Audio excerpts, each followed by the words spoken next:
Sir તાલુકામાં એક ગામમાં 20 વર્ષીય દિવ્યાંગ યુવતી સાથે ગામના જ બે શખ્સોએ સામૂહિક દુષ્કર્મ આચર્યું હતું, જે કેસમાં પોલીસે તાત્કાલિક એક્શન અને ગણતરીના કલાકોમાં જ આરોપીઓને ઝડપી પાડ્યા છે। રાત્રે યુવતી પોતાના ઘરમાં સૂતી હતી ત્યારે ગામના જ બે શખ્સોએ પૂર્વ આયોજિત કાવતરું રચ્યું હતું। બંને આરોપીઓએ યુવતીના ઘરમાં પ્રવેશ કરી તેનું મોં દબાવી દુષ્કર્મ આચર્યું હતું। જો કે યુવતીની ભાભી અવાજ સાંભળી જાગી જતા બંને આરોપીઓ ભાગી છૂટ્યા હતા। જંબુસર પોલીસ મથકના પીઆઈ એવી પાણમિયાએ તાત્કાલિક કાર્યવાહી શરૂ કરી હતી।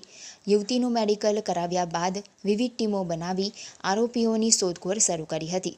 ટેકનિકલ સર્વેલન્સ અને બાતમીદારોની મદદથી નડિયાદની સીમમાંથી બંને આરોપીઓને ઝડપી પાડવામાં સફળતા મળી હતી। પોલીસે બંને આરોપીઓની ધરપકડ કરી છે અને તેમના રિમાન્ડ મેળવવાની કાર્યવાહી શરૂ કરી છે। આ ગંભીર ગુનામાં વધુ તપાસ ચાલુ છે। 8 માર્ચ 2025 ના રોજ જંબુસર પોલીસ સ્ટેશન ખાતે એક ફરિયાદ નોંધવામાં આવે છે, જેમાં ભોગ બનનારની માતા પોતે ફરિયાદ આપે છે અને પોતે જણાવે છે કે પોતાની દીકરી કે જે દિવ્યાંગ છે તેમના ઉપર સામૂહિક બળાત્કારની એક ઘટના ઘટે છે।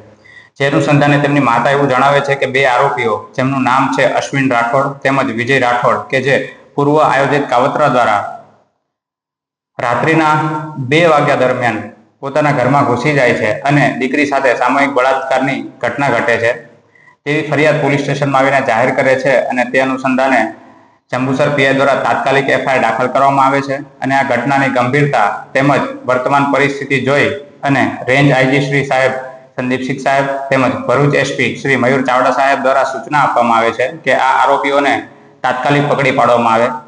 જે અનુસંધાને જંબુસરના પીઆઈ શ્રી એવી પાણમિયા દ્વારા જુદી જુદી ટીમોની રચના કરવામાં આવે છે તેમજ હ્યુમન ઇન્ટેલિજન્સી અને ટેકનિકલ સર્વેલન્સની મદદથી આરોપીઓની શોધખોળ હાથ ધરે છે।